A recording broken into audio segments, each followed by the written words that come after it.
Guys अगर Python round में interviewer आपको बोल दे कि इन दोनों लिस्ट को मर्ज करना है, बट कैच ये है कि आपको प्लस ऑपरेटर का यूज नहीं करना है, तो कैसे करेंगे? देखो बहुत इजी है। हम सीधा लगाएंगे for loop, for I in list two. मतलब लूप जो है वो लिस्ट टू के हर एलिमेंट पे चलेगा।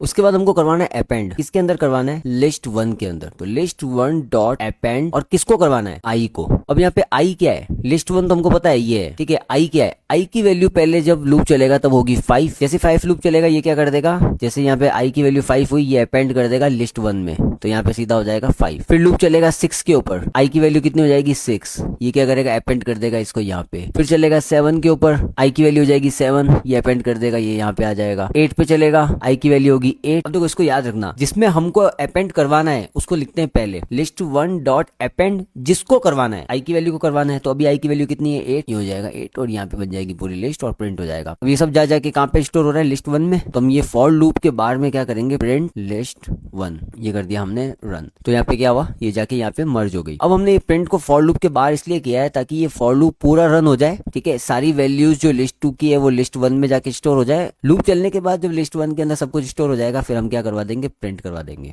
अब अगर इंटरव्यूअर आपको बोल दे कि इस लिस्ट टू के अंदर डुप्लीकेट वैल्यूज भी है, फिर भी मर्ज होने के बाद सिर्फ यूनिक वैल्यूज ही होनी चाहिए। फॉर एग्जाम्पल अगर मैं यहाँ पे 8 और 5, ठीक है, ये डुप्लीकेट कर दिया मैंने। अब इसको रन करूंगा तो यहाँ पे देखो एज इट इज जाके ये यहाँ पे मर्ज हो रही है, यूनिक वैल्यू नहीं हो रही है। अब यूनिक वैल्यू के लिए हमको क्या करना पड़ेगा? एक सिंपल सी इफ कंडीशन लगानी है, if I not in list one, और यहाँ पे हमको एक टैब स्पेस करना है।